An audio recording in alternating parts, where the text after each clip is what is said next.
PMDC और PMC के खेल में निजी मेडिकल अदारों को नुकसान पहुंचाया जा रहा है। यूनिवर्सिटी ऑफ हेल्थ साइंसेज को सालाना 1.5 से 2 अरब रुपए लिए जाते हैं, लेकिन रिसर्च का काम कहीं नज़र नहीं आता।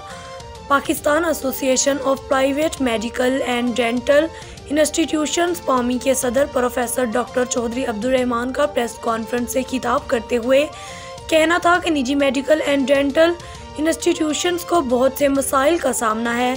160 में से 110 निजी मेडिकल कॉलेज हैं। हम यूनिवर्सिटी ऑफ हेल्थ साइंसेज से पूछना चाहते हैं कि क्या आपका कोई कॉलेज है? यूएचएस वाले सिर्फ इम्तिहान लेते हैं और वो भी पेपर लीक हो जाते हैं।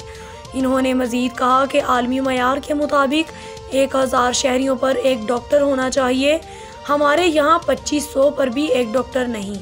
वर्ल्ड बैंक ने कहा कि 24 करोड़ आबादी है, इसका मतलब 2 से 3 लाख डॉक्टरों की कमी है।